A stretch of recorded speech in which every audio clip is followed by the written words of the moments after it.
Bonsoir la compagnie. Je continue dans mes expérimentations d'angle, histoire de...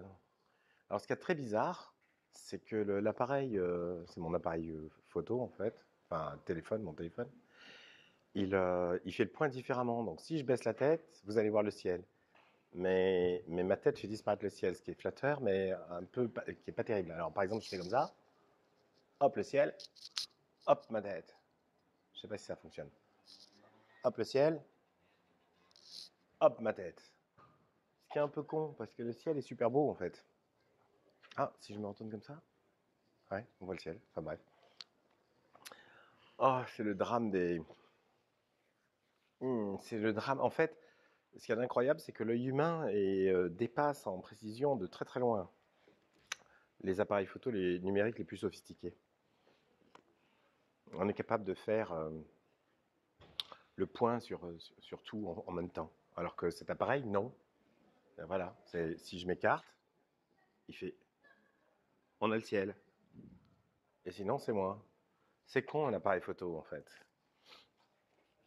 Ça regarde les gens. Il est débile, l'appareil photo. Hum. Ça fait la mise au point sur les gens.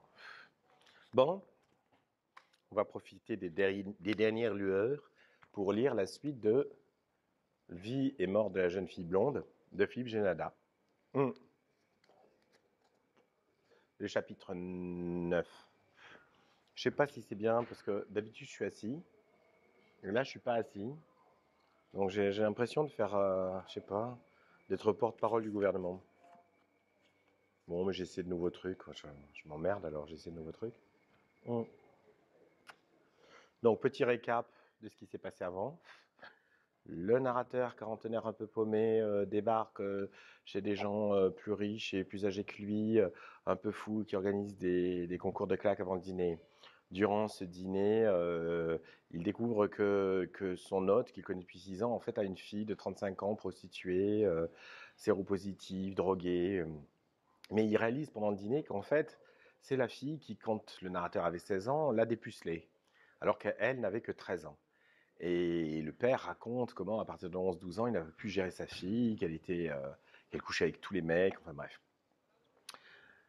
Donc là, il est complètement bouleversé et il n'en parle à personne. Parce qu'il se dit, si je dis au père ça, qu'il y a 23 ans, en fait, c'est sa fille dépravée qui, alors qu'elle avait 13 ans, m'a dépucelé quand j'en avais 16, il va me fracasser. Il rentre chez lui, le lendemain, et le lendemain, en fait, ça lui donne la sensation que la vie est belle, bizarrement, mais il faut suivre, en fait. Hein. Et puis, il nous a raconté dans le chapitre précédent la scène de son dépucelage. Donc, je ne saurais que trop conseiller à nos auditeurs d'aller écouter la vidéo précédente, parce que c'est la scène du dépucelage qui est un morceau de bravoure, à mon sens, au cœur du livre. Il y en a d'autres, hein. Mais et là, donc, on est juste après ça. Et en fait, il croyait la revoir, il ne l'a jamais revue. Il a jamais vu le. Et il a revu le père 18 ans plus tard dans un hôtel à New York, puis ils sont devenus amis, puis ils se sont revus à Paris. Et il va manger chez eux depuis 6 ans de temps en temps. Et c'est la première fois qu'il entend reparler de cette fille qu'il a dépucelée, c'est elle qui l'a dépucelée lui, mais 23 ans après.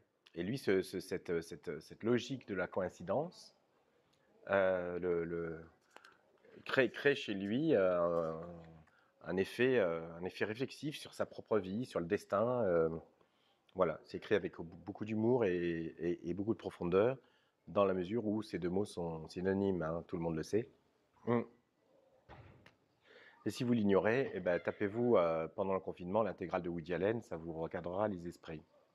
Donc, chapitre 9. J'étais debout dans la baignoire, immobile et pensif. L'eau chaude coulait sur ma tête depuis 23 ans. J'étais médusé. Je n'en revenais pas. Le plaisir de la découverte et l'excitation me tétanisaient. Le sweatshirt rose, la culotte à petites fleurs, la voiture rouge du père. Je n'arrivais pas à faire de la place en moi pour quoi que ce soit d'autre que ce retour du passé, si brutal, si stimulant, ce fantôme de la jeune fille blonde qui venait me faire un signe, me frôler, me dire que nous avions vécu et que nous étions toujours là. Ça me paraissait, pour ainsi dire, miraculeux. Je la voyais assise à côté de moi, sur les toilettes, souriante. J'ai fini par mettre un terme à cette douche ahurie, sans trop savoir ce que j'allais faire maintenant. Et pour commencer, ce que j'allais faire de la matinée gratuite que j'avais gagnée en me levant tôt pour la première fois depuis des années. Rien sans doute. En me séchant, je me suis regardé dans le miroir de l'armoire à pharmacie. J'avais bien changé, depuis ce jour où j'avais plongé dans l'herbe comme un diable pour que le père ne me voie pas, pour que Paul ne me voie pas. J'avais pas mal de cheveux gris, une quinzaine de kilos en plus et de grosses cernes sous les yeux. Les mêmes yeux, je pense, je ne sais pas, un peu fatigué. J'avais changé, mais finalement, c'était toujours moi. J'étais maintenant rattaché à ce point dans ma vie, mes 16 ans à Carcans-Maubuisson. Je ne me voyais plus comme un type de 39 ans, un peu perdu, mais comme un garçon de 16 qui en avait vécu 23 depuis. J'avais pas mal picolé, pas mal discuté, rencontré pas mal de gens et couché avec pas mal de filles, des grandes et des petites, des brunes et des blondes, des belles et des moches. J'ai baisé avec des filles très belles et des filles très moches, ou considérées comme telles, les belles et les moches, selon les critères communs. Et je me suis rendu compte d'une chose déconcertante, c'est exactement pareil. Je ne veux pas dire que coucher avec une fille ou une autre ne change rien, quand on a baisé une, etc. Loin de là. Mais que coucher avec une fille très belle peut être exactement aussi agréable ou ennuyeux que de coucher avec une fille très moche. La beauté n'a absolument rien à voir avec le sexe. Je n'avais fait que continuer pour arriver là, à 39 ans, dans ma salle de bain. Ça n'avait rien d'inquiétant. C'est très vrai, hein, ce qu'il dit sur le fait que le sexe et la beauté, ça n'a rien à voir. C'est d'ailleurs surprenant. Hein, c'est très bizarre, hein, parce que ce qui stimule le désir, l'imaginaire, la volonté de posséder, on a des surprises dans les deux sens, quoi. C'est très, très étrange. Mais c'est génial, parce que si ça n'existait pas, ça serait terrible, en fait. Si dans un lit, uniquement les filles belles étaient formidables, ce serait monstrueux, vous voyez. Donc là, les cartes sont rebattues, en fait, complètement. Ce qu'on ne sait pas quand on est jeune. En retournant m'asseoir dans mon fauteuil pour boire un autre café et fumer une autre cigarette, en observant l'appartement autour de moi, j'ai cessé de regarder en arrière d'ici et je me suis mis dans la position inverse, celle du jeune homme de 16 ans, assis dans l'herbe géante près de la jeune fille blonde allongée. Le jeune homme qui s'enivre de ce qui lui arrive et ne peut pas, lui, se projeter dans le futur, avoir, disons, des souvenirs à l'envers, qui ne sait pas ce qu'il va vivre dans les 23 ans à venir. Mais moi, en me remettant à sa place, ce que je parviens facilement à faire, je le sais, qui ne pense qu'à regarder la fille, le clocher du village, ou à rejoindre ses amis, et n'imagine pas qu'il se retrouvera un jour dans un appartement parisien, sur un gros fauteuil noir, des cernes sous les yeux, et qu'il repensera à lui. Je me suis rappelé avoir vu à la télé, la semaine précédente, un film avec Patrick Devers, dans lequel son personnage parle de Mozart, déplore qu'il soit mort si jeune, à 35 ans, se révolte contre cette injustice, et m'être dit que cet acteur qui jouait son texte sur le tournage et rigolait entre deux prises avec Depardieu ne se doutait pas qu'il était le même homme que celui qui allait mourir 4 ans plus tard, à 35 ans. Le titre du film, c'était « Préparez vos mouchoirs ». Ce genre, c'est fou, je ne savais pas, waouh, c'est génial. Donc préparez vos mouchoirs, alors Devers parle de Mozart qui meurt à 35 ans, sans savoir que lui, il va mourir à 35 ans. C'est fou, là. Là, on vient d'apprendre un truc, j'avais oublié, en fait. J'ai beau l'avoir relu, c'est comme je disais que c'était pétillant, c'est comme une coupe de champagne. En fait, chaque fois qu'on regoute du champagne, je parle du bon champagne, hein, pas de... on est toujours resurpris, en fait. Ce genre de saut entre deux points dans le temps peut rendre triste, je suppose, mais ce matin-là, je trouvais de la beauté et du courage dans l'aller et retour de l'un à l'autre, les regards échangés au-dessus des années par ces deux personnes qui n'en faisaient qu'une, moi. Alors là, je trouve que ça commence à être un peu sombre. Je vais allumer la... Ça va là? Ouh là, on dirait Belphégor. Ouais, c'est mieux, parce que j'y vois plus rien en fait, sinon. On va faire ça. Mais du coup, on voit plus le ciel ici? Non? C'est un vrai problème cette lumière en fait. Il faut que j'engage une quinzaine de personnes. Il faut que ce soit plus professionnel ces lectures. Je veux dire, on est au début en fait de quelque chose. Seulement au début. Je suis sorti par réflexe pour me distraire, mais je n'avais pas envie de me distraire. Au contraire, je tenais à cette sensation émouvante, cette jubilation, je m'y plongeais. Je ne pouvais penser qu'à ça. Le fantôme de Céline me suivait partout dans les rues, gaiement, dans les bars où j'entrais boire un café, un jus d'orange, et plus tard dans la matinée, quelques bières, pour faire passer la gueule de bois. J'ai marché avec elle près du canal Saint-Martin, puis du côté de Stalingrad, Barbès, Pigalle. Les gens que je croisais n'avaient pas les mêmes têtes que la veille, me paraissaient plus aimables. Je voyais chaque homme, chaque femme en plusieurs versions. À 30 ans dans une chambre d'hôtel, à 20 dans un bistrot, à 40 dans un bureau, à 10 dans une cour de récréation. Même ceux qui avaient l'air très cons, je les voyais innocents pousser des cris dans une cour de récréation.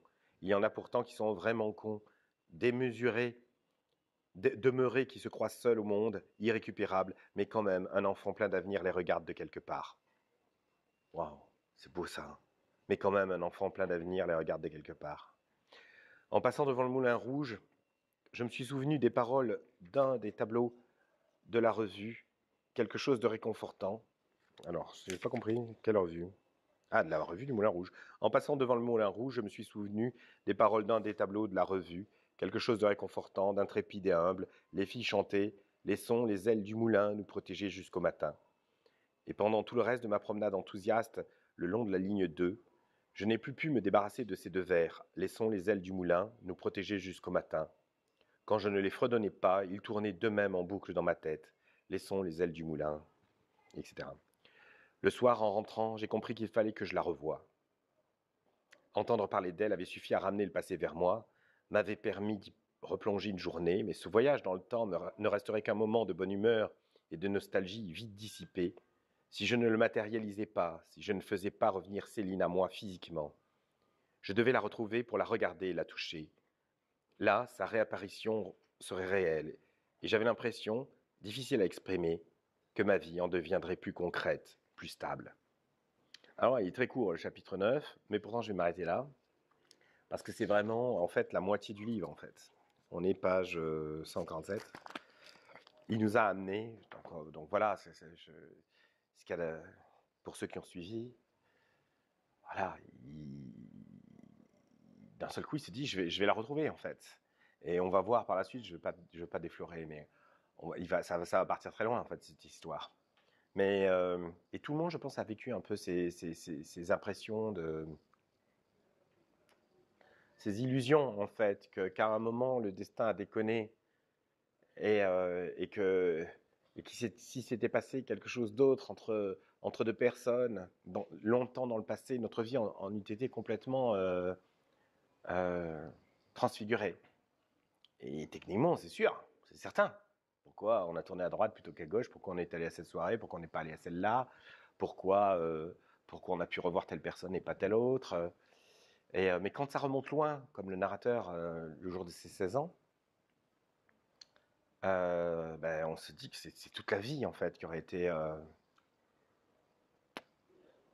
embellie, parce qu'évidemment on l'imagine toujours meilleure, hein. On fantasme jamais une vie pire que la nôtre, pire que celle qu'on a vécue. Et, euh, et c'est à ce type de rêverie que tout le monde fait, oui, en fait esquisse, effleure à peine. Mais Philippe Génada, lui, il s'y est livré. J'arrive pas à savoir si c'est vrai ou pas, en fait, parce que le narrateur lui ressemble beaucoup quand même, hein. Il est allé au bout, en fait, de la fiction de quelqu'un qui se livrerait à cette rêverie, qui refuserait qu'elle reste une rêverie, en fait, et qui voudrait rattraper le temps perdu. Et voilà, c'est une sorte de colère, c'est une sorte d'ambition de temps retrouvé, mais, euh, mais bon, il ne s'enferme pas dans sa chambre à manger ses petits cachous, quoi. Non, il nous raconte comment le bonhomme veut contrecarrer les 23 ans, en fait, veut contrecarrer à la fois les 23 ans qui sont passés, sa vie un peu paumée, visiblement la vie dévastée de cette jeune fille blonde, magnifique, qui l'a dépucelée. C'est tellement plein d'espoir et en même temps désespéré comme move que...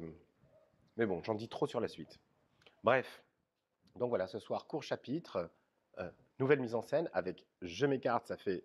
Non, ah tiens, il n'y a plus de différence de mise au point entre avec ma tête ou sans ma tête. Voilà. Voilà. Bon, ben on se voit demain et puis moi je vais regarder d'autres épisodes d'Outer Banks sur Netflix. Et je regarde un maximum de matchs de MMA en ce moment sur YouTube. Je tiens à le dire parce que j'ai reçu un message en MP me disant combien oh, j'avais l'air sophistiqué, tout ça, mais pas du tout en fait. Hein.